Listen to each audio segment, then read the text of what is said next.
2024 లేదా 25లో డిగ్రీ లేదా బీటెక్ చదివారా? సాఫ్ట్‌వేర్ జాబ్ కోసం ఎదురు చూస్తున్నారా? అయితే కోడ్ జ్ఞాన్ 100 డేస్ కోర్సులో చేరండి. జాబ్ సాధించండి. నమస్తే. Welcome to Suman TV. నేను మీ యాంకర్ శ్రీ. రైట్ నౌ మనతో పాటు ఉన్నారు హైకోర్టు అడ్వకేట్ అలగిరి రవీంద్రనాథ్ గారు. అండ్ ఇప్పటి వరకు మనం ఎన్నో వీడియోస్ లీగల్ పరంగా చేయడం జరిగింది. అండ్ అందులో భాగంగానే ఒక వీడియో కింద ఒక కమెంట్ అయితే రావడం జరిగింది. ఎస్పెషల్లీ వాళ్ళ తల్లిదండ్రులు కొన్ని ఇయర్స్ బ్యాకే తన కూతురికి నోటరీ ఫామ్‌గా ఒక ఆస్తినైతే ఇవ్వడం జరిగింది. అయితే ఇప్పుడు వాళ్ళ బ్రదర్స్ వచ్చి తనకి ఆ ఆస్తిలో నాకు వాటా ఉంటుందా అని అడుగుతూ ఉన్నారు. మరి ఇంతకీ ఆ ప్రాపర్టీలో వాళ్ళకి ఆస్తి హక్కు ఉంటుందా? నోటరీ ఫామ్ చెల్లుతుందా? వీటి గురించి ఈరోజు మనతో మాట్లాడడానికి హైకోర్టు అడ్వకేట్ అలగిరి రవీంద్రనాథ్ గారు ఉన్నారు. వారిని అడిగి తెలుసుకుందాం. నమస్కారం సార్. నమస్తే అండి. సరే సార్, గ్రేట్ అప్రిసియేషన్ అని చెప్తాను. బికాస్ చాలా మందికి కూడా లీగల్ పరంగా తెలిసో తెలియకనో అంటే ఒక వీడియోలో మనం ఇచ్చే ఇన్ఫర్మేషన్ బట్టి వాళ్ళకి ఒక క్లియర్ అవేర్నెస్ అయితే వచ్చింది అని చెప్పొచ్చు. అందులో భాగంగానే ఒక కమెంట్ సార్ నోటరీ ఫామ్ గురించి అడగడం జరిగింది.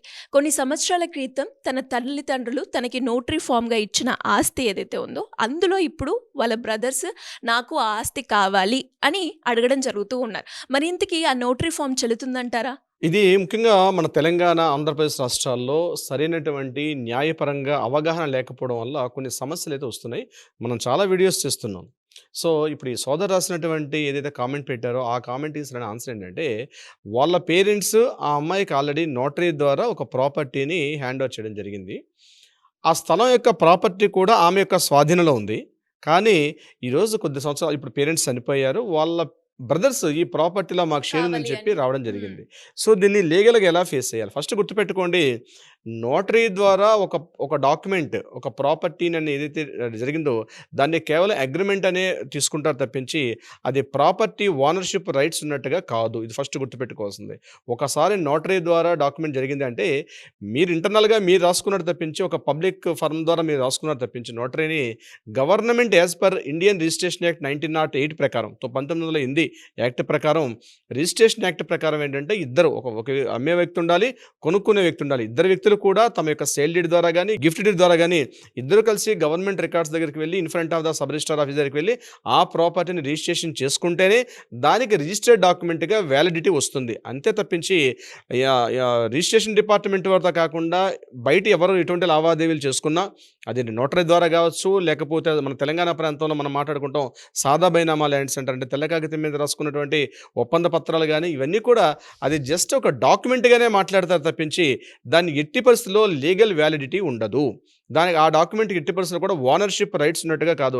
అంటే ఆ పర్టిక్యులర్ ప్రాపర్టీ మీద మీకు పూర్తిగా యాజమాన్యపు హక్కులు ఉన్నట్టు కాదు. అది స్థలమైనా, ఇల్లైనా, ల్యాండ్ అయినా, అపార్ట్మెంట్‌లో ఫ్లాట్ అయినా ఏదేమైనప్పటికి కూడా నోటరీ ద్వారా ఉన్నటువంటి రిజిస్ట్రేషన్స్ ఏవి కూడా గవర్నమెంట్ రికార్డ్స్‌లో ఉండదు కాబట్టి దాన్ని ఎట్టి పరిస్థితుల్లో యాక్సెప్ట్ చేయరు. ఇక ఇప్పుడు మీరు అడిగినటువంటి క్వెషన్ విషయానికొస్తే, సోదరికి వాళ్ళ పేరెంట్స్ నోటరీ ద్వారా ప్రాపర్టీని ఇవ్వడం జరిగింది. స్వాధీనంలో ఉంది. సో, ఇక్కడ లీగల్ పాయింట్ ఏంటంటే, అది ఆ యొక్క నోటరీ డాక్యుమెంట్ అనేది కేవలం ఒక డాక్యుమెంట్‌గానే చూస్తారు తప్పించి, దాన్ని కోర్ట్‌లో మనం చూపిస్తూ ఇది మా పేరెంట్స్ నాకు ఇచ్చిన డాక్యుమెంటు అని చెప్పడానికి, దాన్ని ప్రూవ్ చేయడం చాలా కష్టంతో కూడుకున్న పని. ఆ డాక్యుమెంట్‌కి పెద్దగా వ్యాలిడిటీ అయితే ఉండదు. రెండవది, బట్ స్థలంలో ఈమె ఇన్ని సంవత్సరాలుగా అక్కడ స్వాధీనంలో ఉంది.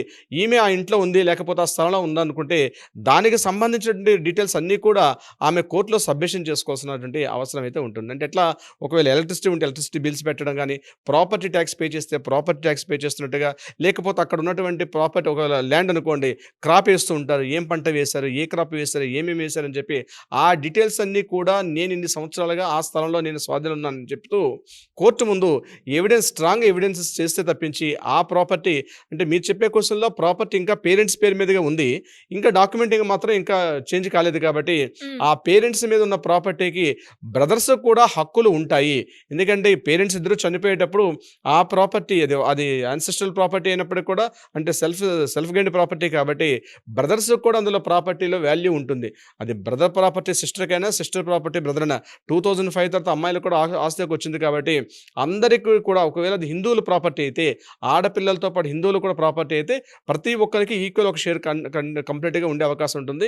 ఇప్పుడు మీరు చెప్పే క్వెషన్‌లో మీరు చెప్పినటువంటి ఈ ప్రశ్నలో ఆ సోదరికి మనం ఇవ్వాల్సిన ఆన్సర్ ఏంటంటే, ఏదైతే తను ఇన్ని సంవత్సరాలుగా ప్రాపర్టీలో ఉన్నాను, సో ఇది నా యొక్క ప్రాపర్టీ ప్రాపర్టీ మా పేరెంట్స్ ఇలా ఇచ్చారని చెప్పి ఈ డాక్యుమెంట్ ప్రూఫ్గా పనికొస్తుంది.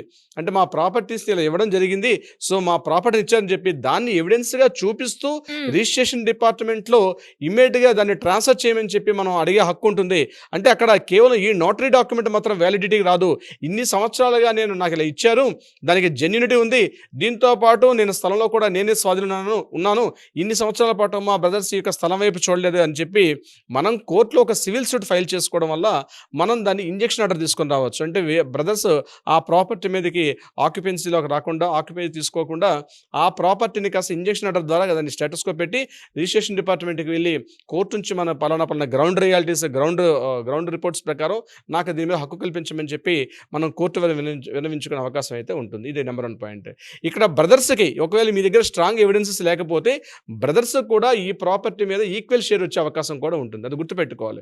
సో వాళ్ళు కూడా వచ్చే అవకాశం ఉంటుంది. అందుకనే ప్రతి డాక్యుమెంట్ కూడా సబ్ రిజిస్టర్ ఆఫీస్లో రిజిస్ట్రేషన్ అయితేనే డాక్యుమెంట్ వ్యాలిడ్. అది ఎలా వచ్చినా పర్లేదు, అంటే గిఫ్ట్ డీడ్ వచ్చినా పర్వాలేదు, లేదా సేల్ డీడ్ చేసుకున్నా పర్లేదు. రీసెంట్గా నేను మీకు నా దగ్గరకు వచ్చిన క్లయింట్ విషయం కూడా చెప్తాను. వాళ్ళు ఎప్పుడో 1984లో వాళ్ళ పేరెంట్స్ జస్ట్ ఒక డాక్యుమెంట్ రాసిచ్చారు. అప్పట్లో ఉన్న వాల్యూ ప్రకారం ఒక పేపర్ మీద డాక్యుమెంట్ రాసిచ్చారు పేరెంట్స్. ఆ ప్రాపర్టీ ఎక్కడిది? వాళ్ళ పెదనాన్నగారి దగ్గర నుంచి వాళ్ళ ఫాదర్ కొంటున్నట్టుగా ఉన్నటువంటి ఒక ఒప్పంద పత్రం మాత్రమే. తర్వాత వీళ్ళ ఫాదర్ నుంచి ఈ అమ్మాయికి ఏం చేశారంటే వాళ్ళిద్దరూ కలిసి ఈ అమ్మాయికి మరలా ఈ ప్రాపర్టీ నీకు పెళ్లి ఖర్చుల నిమిత్తం ఇస్తున్నాము, లేకపోతే వివాహకు ఆడపిల్లకి పెళ్లి ఇస్తున్నామని చెప్పి 1997లో మరొక డాక్యుమెంట్ రాసి ఆ అమ్మాయికి ఇవ్వడం జరిగింది. ఆ అమ్మాయి 1997 నుంచి ఈమె ఈరోజు అందులో స్వాధీనం ఉండడం జరిగింది. అయితే ఎవరైతే వాళ్ళ పెదనాన్నగారు ఇచ్చారో వాళ్ళ పెదనాన్నగారు తగ్గ పిల్లలు వచ్చేసి ఈ ప్రాపర్టీ నీకు చెల్లదు, మా నాన్నగారు కేవలం నీకు ఇచ్చిన అగ్రిమెంటే తప్పించి మీకు ఎటువంటి రిజిస్ట్రేషన్ సెల్యూట్ చేయలేదు కాబట్టి ఈ ప్రాపర్టీ మాది అని చెప్పి వాళ్ళు ఏం చేస్తారంటే రీసెంట్గా వెళ్ళి డాక్యుమెంట్ వాళ్ళ పేరు మీద రిజిస్ట్రేషన్ వాళ్ళ పేరు మీద ట్రాన్స్ఫర్ చేసుకొని వీళ్ళ ఇంట్లో వాళ్ళ ఆ యొక్క స్థలంలో వీళ్ళు ఉన్నప్పుడు కూడా వీళ్ళ ప్రాపర్టీని డిమాలిష్ చేసి వాళ్ళు డైరెక్ట్గా ఇంట్లో ఆ యొక్క ప్రాపర్టీని పూర్తిగా వాళ్ళు ఫెన్సింగ్ వేసి ఆ ప్రాపర్టీలోకి వాళ్ళు రావడం కూడా జరిగింది. అటువంటి సందర్భాలు ఈ పేపర్స్ అన్ని తీసుకొచ్చి సార్ ఇట్లాంటి పేపర్స్ ఉన్నాయి, సో మా పేరెంట్స్ నాకు పెళ్లి ఖర్చుల నిమిత్తం అప్పట్లో నాకు 1997లో నాకు పెళ్లి ఖర్చుల నిమిత్తం ఇచ్చారు, సో ఈరోజు ఆ ప్రాపర్టీ నాదే అని చెప్పడం కూడా జరిగింది. నేను ఒకటే చెప్పాను, విషయాన్ని మీరు అప్పటి నుంచి సైట్లో ఉన్నారు కాబట్టి మీ దగ్గర ఎలక్ట్రికల్ బిల్స్ కానీ లేకపోతే క్రాప్ వేస్తున్న అటువంటి ఆధారాలు ఏమైనా ఉంటే పోరంబాగా విడిచిపెడితే మనం ఏం చెప్పలేం, కానీ మీ దగ్గర ఎవిడెన్సెస్ ఇన్ని సంవత్సరాలుగా నేను ఉన్నాను, ఈ సందర్భంగా మా ప్రాపర్టీని ఈ రకంగా వచ్చిందని చెప్పి మీరు డిపార్ట్మెంట్ వాళ్ళందరూ కూడా ఇన్ఫార్మ్ చేయడం మంచిది. మీరు ఒక సివిల్ సూట్ కూడా వేసుకోవడం వల్ల మీరు ఇమీడియట్గా ప్రాపర్టీని మీ ట్రాన్స్ఫర్ చేసుకోమని చెప్పడం జరిగింది. అయితే ఇక్కడ ఇది ఎంతవరకు కోర్టులో మనం ఫైల్ చేస్తాం, నోటరీ డాక్యుమెంట్ ఎంతవరకు ఇది లీగాలిటీగా నిలబడుతుంది, చాలా కష్టం. దీన్ని ఈ నోటరీ డాక్యుమెంట్ చూపిస్తూ ప్రాపర్టీ ట్రాన్స్ఫర్ చేయడం అనేది కొద్దిగా కష్టంతో కూడుకున్న పని. బట్ మీరు ఆ స్వాధీనంలో ఉన్నారన్నటువంటి ఒక కారణం ద్వారా చేయించవచ్చు, కానీ లేకపోతే ఆ ప్రాపర్టీ మీద మీకు ఉండే అవకాశం చాలా తక్కువ. శ్రీ గారు, అంటే ఎలా సార్? ఇంకా దీని గురించి ఎవరైనా కూడా కంప్లీట్గా ఇన్ఫర్మేషన్ తెలుసుకోవాలి అన్నా చాలామంది మీరు అన్నట్టుగానే అంటే మన తాతల ఆస్తి అయినా లేదు అంటే మన తల్లిదండ్రుల ఆస్తి నోటరీ ఫామ్గా ఏదైతే ఉన్న ల్యాండ్ అయినా ప్రాపర్టీ అయినా ఇలా ఇరుక్కుపోవడం వల్ల అసలు ఎలా వెళ్ళాలి లీగల్ పరంగా, ఏ అడ్వకేట్ దగ్గరికి వెళ్ళాలి అన్న సందేహం ఉంటుంది, రకరకాల ప్రశ్నలు వాళ్ళలో వస్తూ ఉంటాయి. మరి వీటికి సంబంధించి ఎవరైనా కూడా మిమ్మల్ని మీ దగ్గరికి రావాలి, మీ గైడెన్స్ కావాలి అంటే ఏ విధంగా అప్రోచ్ అవ్వాలి సార్? తప్పనిసరిగా సరి గారు, దీనికి సంబంధించి ఇటువంటి వివాదాలు ఉన్న డెఫినెట్గా సొల్యూషన్ అయితే మన దగ్గర దొరుకుతుంది, మనం ఇవ్వగలుగుతున్నాం. చాలా కేసెస్, కొన్ని వందల కేసుల వరకు మనం అలానే ప్రతిదానికి సొల్యూషన్ ఇచ్చుకుని వెళ్తున్నాం. అంటే ప్రతిదీ కోర్టులోకి వెళ్ళాలి, సివిల్ సూట్లో ఫైల్ చేయాలి, కోర్టుల్లో సంవత్సరాల తరబడి కాకుండా ఒక సరైనటువంటి ఒక రిజల్ట్ అనేది మనం చూపించగలుగుతున్నాం. చాలామంది ఆ విషయంలో కూడా మనం అప్రిషియేట్ చేస్తున్నారు. సో ఆ పేపర్స్, అటువంటి సంబంధించిన పేపర్స్ ఏమైనా ఉంటాయి ఇమ్మీడియట్గా కింద స్క్రోల్ చేస్తున్న నెంబర్ని కాంటాక్ట్ చేసి ప్రాపర్ అపాయింట్మెంట్ తీసుకొని రాగలిగితే మనం వాళ్ళకి సరైన సలహా సంప్రదింపులు ఇచ్చే అవకాశం కూడా ఉంటుంది. అది కాకుండా లీగల్గా ఏదైనా కోర్టుల్లో వివాదాలు ఉంటే అవి కూడా మనం పరిష్కారం చేసే అవకాశం కూడా ఉంటుంది. బట్ వితౌట్ ఎనీ ఫెయిల్ నేను చెప్తున్నానండి, డెఫినెట్గా కింద స్క్రోల్ అవుతున్న నెంబర్ని కాంటాక్ట్ చేయగలిగితే మన లీగల్ టీం వాళ్ళకి అప్రోచ్ చేసి సరైన విధంగా వాళ్ళకి అడ్వైజ్ చేస్తారు. శ్రీ గారు, anyways great information sir. Thank you so much. Thank you so much అండి శ్రీ గారు. సో చూసారు కదా, మరి చాలామంది నాకు తెలిసి వాళ్ళ ఆస్తి ఏదైతే ఉందో తాతల దగ్గర నుంచి వచ్చిన లేదంటే పేరెంట్స్ దగ్గర నుంచి వచ్చి ఎస్పెషల్లీ నోటరీ ఫామ్ దగ్గర ల్యాండ్ ఇరుక్కుపోయిన వాళ్ళు చాలామంది ఉన్నారు. మరి అలాంటి వాళ్ళు ఎవరైనా కూడా మీ ప్రాబ్లంకి సొల్యూషన్ కావాలి, మా ల్యాండ్ మాకు కావాలి అనుకునే వాళ్ళు ఎవరైనా కూడా సింపుల్గా కింద స్క్రోల్ అవుతున్న నెంబర్ని కనుక మీరు సంప్రదిస్తే ఖచ్చితంగా మీకైతే ఒక మంచి బెస్ట్ సొల్యూషన్ అయితే అందించడం జరుగుతుంది అలగిరి రవీంద్రనాథ్ గారి టీం. Thank you.